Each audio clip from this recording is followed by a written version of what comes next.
수도권 중심의 국가 발전은 한계에 봉착해 있다고 저희들은 확신을 갖고 있습니다. 균형 발전 3.0 시대를 열어가는 데는 여야도 없고 영호남도 없다는 것이 제 생각이라는 말씀 드립니다. 대한민국은 지금 수도권 병이 걸려서 서울에 안 가면은 마치 나고자 비슷하게 이렇게 바뀌었습니다. 이 병을 고치지 않으면 대한민국이 어떻게 더 앞서갈 수 있느냐.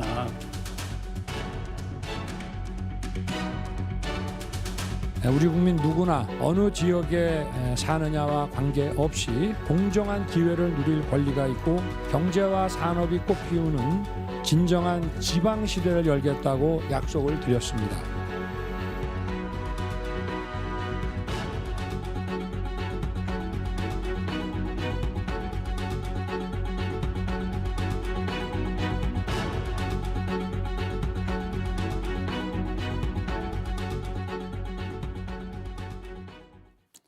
예, 오늘 첫 번째 주제는 사라져가는 지방으로 잡았습니다.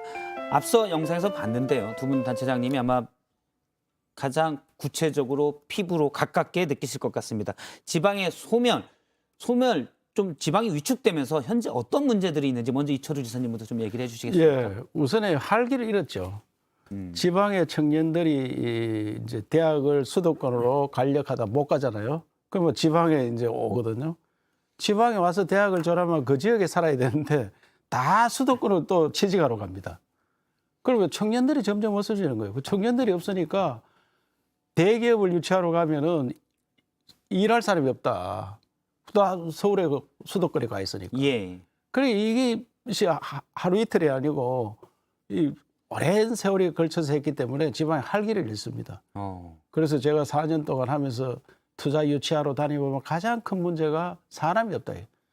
SK 하이닉스를 유치하려고 대구 경북이 나서서 땅을 공짜로 주겠다. 엄청난 지원을 해주겠다. 그리고 130조를 투자한다고 사활을 걸었습니다.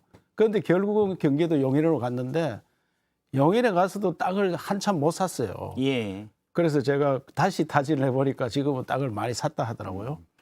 그 이런 식으로 기업들이 다 수도권으로 갑니다. 그 결국은 일자리가 있어야 되는데 기업들이 일자리를 전부 수도권에 만들고 우리 경북을 예를 들면은 70년대 공단을 만들어서 포항제철, 구미전자공단 해서 이 나라를 먹여 살리는 창고 역할을 했는데 그것이 지금은 구미공단이 거의 텅텅 비어갑니다.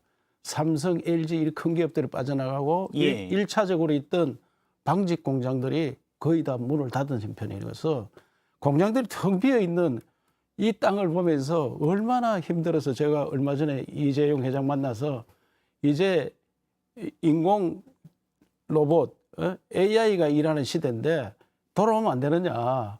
사람이 일하는 거 아니잖아.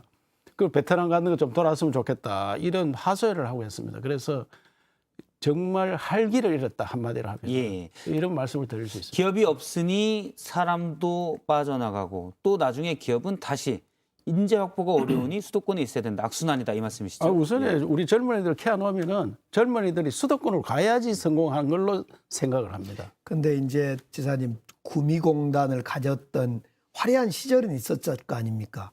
저희 광주를 예를 들어보면요. 300인 이상 공장이 제조업 14개밖에 없습니다.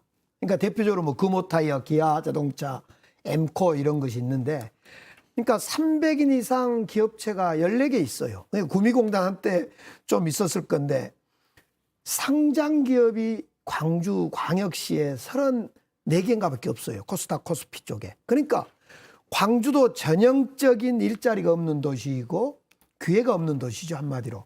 또 하나는 재미가 없어요. 저희들이 이번에 윤석열 후보가 대선 때 얼마나 그랬으면 복합 쇼핑몰도 없는 도시다, 광주가. 그래서 제가 지금 그걸 만들어 보려고 합니다만 전형적인 기회가 없는 도시, 재미가 없는 도시, 노잼 도시.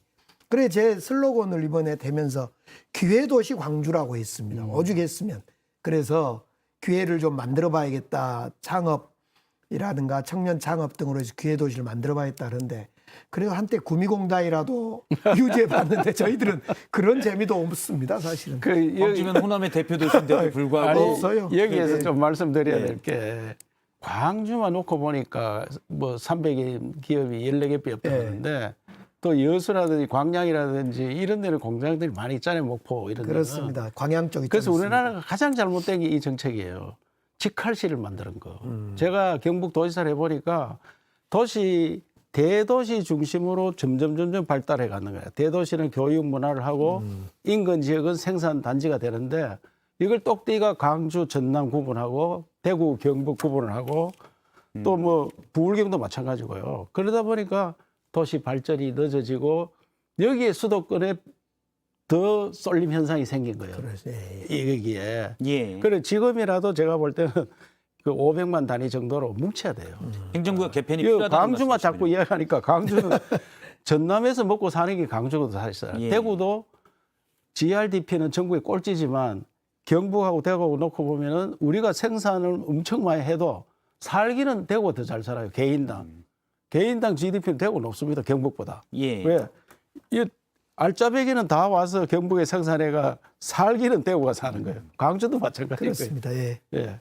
지금 뭐 청년들의 유출도 심각하다고 그러는데 뭐 구체적으로 뭐 사례나 이런 것들이 좀 있습니까? 보시기에는 느끼시는 피부로 아니 느끼시는 통계에 예. 대학을 지방에서 졸업한 대학생들이 졸업하고 매년 10만 명씩 수도권으로 옵니다. 매년.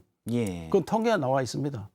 저희들은 작년 통계가 순청년 인구로 20대 중심으로 뽑아보니까 2,500명이 광주에서 이제 전남에서 말씀하신 대로 언론 사람도 있고 또 빠져나간 사람이 있는데 순 감소가 한 2,500명 작년에는 그리고 그전에는 한 3,000명 가량 됐더라고요. 전체 인구가 한 6,000명이 줄어드는데 1년에 총 유입되고 나가는 사람이 한 6,000인데 그중에 절반 이상은 청년들이에요. 그런 점으로 볼 때 청년들은 정말 문화와 일자리가 없으면 견딜 수가 없을 것 같아요. 그래서 이 청년 문제를 이제 경북 같으면 작은 도시에서 좀 더 큰 도시인 대구로 가야 되잖아요. 예. 대구로. 원래 개청 이동이 작은 도시에서 좀 더 큰 도시로 그다음에 광역시로 그다음에 이제 서울로 가든 외국에 가든 이래 가는데 대구가 경북보다 청년들이 더 많이 빠져나갑니다. 인구가 우리나라 제일 인구 많이 줄는 데가 부산입니다. 그다음에 대구 이런 데입니다. 경북도 물론 줄어들지만 그래서 이 통계를 보면은 광역시는 불어나야 되거든 사실상은. 예. 근데 광역시가 힘을 잃었어요. 네. 부산, 대구, 그건 뭐 광주 절실히 느껴집니다. 예. 이런 데가 힘을 잃었어요. 네. 그렇기 때문에 중심지가 없어지는 거예요. 광역시라고 하면 사실은 부산, 울산, 대구, 광주, 대전. 인천, 대전 등 네. 각 지역의 중심 도시들이잖아요. 근데 뭐 강기정 시장님이 잘 아시겠지만 중심 도시의 인구가 빠지는 원인은 어디에 있을까요? 하나는 이제 그 예전 같으면 저희들이 대학 다닐 땐 80년대만 하더라도 그 대학의 거점 대학, 국립대학 같은 경우가 좋았지 않습니까? 그래서 예를 들어 광주면 전남대가 광주의 전남대 같은데 저도 전남대를 다녔습니다마는 우리가 돈이 없거나 실력이 모자란 사람은 조금 부족한 둘 중에 하나는 지역 거점대에 가서 당당히 다녔고 또 그렇게 다니면 좋은 기업들도 취업도 하고 그랬는데 지금은 일단 거점대가 거의 위기이고 뭐 거의 뭐 맥을 못 추고 있으니까 첫 번째 이제 그런 점이 있고 두 번째로 이제 이 분명히 물가가 지방이 더 쌈에도 불구하고 문화적 향유할 그 문화적 공간이 없으니까 서울로 수도권으로 집중하고 있다. 이 점이 참 아픈 대목이죠. 이것은 근데 이걸 지방자치단체에게 좀 맡겨둬서 어떻게 해보라 그러는데 이건 불가능할 것 같아요. 우리 선배님 계시지만은. 제가 이 문제 때문에 이제 국회에 있을 때 개헌 특위를 했었어요. 개헌을 하는데 우리 당 간사를 했는데 예. 어떻게 하면은 지방의 재정을 좀 튼튼히 하겠느냐. 국세를 지방세로 넘기자. 지금도 국세를 지방세로 넘기는 걸 정부에서 많이 하고 있습니다. 그걸 해보니까 어떻게 되느냐. 수도권은 점점 더 커지고 광역시 정도는 본전이 되고 우리 도 단위는 완전히 손해보는 거예요. 그래 하면. 예. 국세를 지방세로 넘기니까 이 재정이 안 됩니다. 그래 해도. 또 부자인, 예. 지역 개발이 튼튼한 서울이나 경기도 그래서 제가 몇몇 도시들은 부유해지지만 그렇지 않은 도시들도 많다는 오히려 더 손해를 보는 거예요. 그러다 보니까 지금도 우리 소비세 관련하는데 수도권에서 우리 지방 도시를 좀 줘라 이렇게 수도권에 가서 부탁을 했단 네, 말인데 네. 그래서 방법은 제가 그때 연구한 거는 재정을 같이 공동으로 모아서 인구 비례, 땅 넓이, 또 균형 발전도 이래서 통으로 돈을 줘야 돼요. 그래서 광주시장님한테 1년에 막 5조면 5조를 주겠다. 이걸 뭘 해봐라. 이렇게 돼야 되는데 이름을 다 적어가 주니까 중앙에 있는 사고방식으로 일을 하는 거예요. 중앙에. 그러니까 자기한테 맞도록 해야 되는데. 우리 최근에 박형준 부산시장님이 그런 이야기를 저한테 하는 것을 들었어요. 청와대에 있을 때는 못 느꼈는데 부산시장을 해보니까 균형 발전이 너무 절실하더라. 이런 이야기를 과거 인천 송영길 시장도 그런 이야기를 했고 저야 이제 균형 발전 정책을 갖는 정무수석을 해놔서 그때부터 좀 느끼긴 했습니다만은 직접 해보니까 절실해요 정말로. 예. 예. 기재부에서 재정은 다 틀어지고 통제하지요. 행정 직제는 행안부에서 통제하지요. 도대체 말만 지방자치시대지 이것이 뭐 기재부하고 행안부의 나라가 딱 돼 있어요. 저는 그래서 선거만 해놨지 예. 과거의 임명제보다 더 못한 게 현재예요. 과거의 임명제는 자기들끼리 한 팀이 돼가지고 부탁을 하면 좀 돌아가는데 네. 지금은 그때보다 더 못한 지방자치를 하고 있다. 지금은 예를 들어서 지방세, 대표적으로 뭐 재산세 같은 게 있잖아요. 재산세를 받으면 그건 그 해당 지역에서 뭐 광역자치단체, 기초자치단체가 나눠서 쓰는데 어차피 지방의 경제 기반이 안 돼서 그걸로는 살림이 안 되니 이철우 지사님 말씀은 전체를 다 국세로 걷어서 네. 각 지역에 맞게 나눠줘라라는 네. 말씀이신 거예요. 지금은 운동장이 너무 기울어졌는데 네. 기울어진 운동장에서 너끼리 살아봐라. 그건 불가능한 이야기예요. 어느 정도 평평하게 되고 난 다음에 경쟁을 시켜야 되지. 지금은 경쟁할 수 없는 단계에 와 있어요. 지금. 근데 이제 거기에서 핵심은 인구수, 면적 등 재정 자립도 등으로 정확히 해줘야 되는데 지금 돈 주는 방식은 인구수가 제1번 기준 아닙니까? 그 예타 제도이기도 하고. 예. 그래서 저는 개인적으로 예전부터 예타 제도를 예타 면제를 많이 해줘야 된다. 예타가 안 나온 건 사람이 없기 때문에 안 나오고 안 나오다 보니까 또 투자가 안 되고 이거 선순환이 안 되는 그렇죠. 거죠. 예. 예. 면적 기준은 제가 대기실에서 들었는데 경상북도가 제일 크다. 그렇죠. 우리는 손해죠. 광주 같은 데. 아니 면적 이제 지방 균형 발전도 뭐 인구비 이런 거 같이 봐야 되죠. 예. 그러니까 국회의원을 인구 수로 뽑으니까 수도권 국회가 됩니다 앞으로. 그렇죠. 점점 수도권 늘어나죠. 예. 이거 예. 큰 문제가 있는 거죠. 예. 뭐 원인을 해결하는 방법에 일단 재정 지원이 1번이 돼야 된다라는 이철우 지사님의 말씀이 있었고 또 다른 부분이 있습니까? 저는 이제 제일 아쉬운 것이 진단을 해가면서 이번에 이제 반도체 문제를 보고 저는 영호남이 반도체 동맹을 맺어서 수도권 집중에 싸워야 된다 이런 얘기를 했는데 이 산업부의 발표 반도체 투자 용적률을 높여주겠다 이렇게 발표했어요. 그다음에 교육부에서도 인재 양성에 대해서 문을 열겠다. 이 두 가지의 발표를 보면서 아 이것은 지방 보고 죽으라 그러구나. 이제 더 이상 지방에 무슨 기업 투자할 이유가 없어지구나. 그런데다가 저는 그 윤석열 정부에서 지방시대위원회 그동안엔 국가균형발전위원회 자치분권위원회나 있어서 법률로 이렇게 좀 해왔는데 이것도 지금 무력화시켜불고 지방시대위원회를 대통령령으로 만들어서 이걸 하겠다 그래서 아 이 윤석열 우리 정부에서는 지방 정부 시대는 끝난 건가 정말 고민되더라고요. 아니 이거는 윤석열 정부는 어느 정부보다도 지방을 위한 정부가 될 거예요. 왜냐하면은 인수위 만들면서 지방 균형 발전 TF를 만드는 게 그렇죠. 처음이에요. 그렇죠. 처음이고 또 국정과제 6대 국정 지표에 대한민국 어디에 살든 살기 좋은 지방시대 열겠다. 또 목표를 딱 정했고요. 그렇죠. 그 지방시대위원회는 앞으로 그동안 균형 견발이라든지 자치분권위원회가 제 역할을 못했어요. 그 행정부처에 비해서는 그냥 심의만 하고 많은 그런 형태인데 이거는 행정기구화해서 자체적으로 집행을 할 수 있고 지방시대위원장을 부총리격으로 격상해가지고 장관들 위에 있어야 되지 장관들 밑에 있는 그런 조직은 안 됩니다. 그래서 제가 강력히 요청을 해서 지방시대위원회 이걸 제대로 역할을 할 수 있도록 하겠다. 행정위원회처럼 예, 행정위원회로 만들어야 돼. 그러면 대찬성이 그래서 우리 정무수석 해보시겠지만은 심의하는 기구와 행정위원회가 예. 차이가 많이 납니다. 자문기구로는 안 됩니다. 안 됩니다. 예, 그래서 예. 이거는 또 격도 부총리 격으로 높여서 그렇게 할 걸로 믿고 그래 한다고 해가 되겠느냐. 저는 정말 잘하려고 하면 헌법 개정을 해야 돼요. 그렇죠. 헌법 예. 조항을 어떻게 넣어야 되느냐.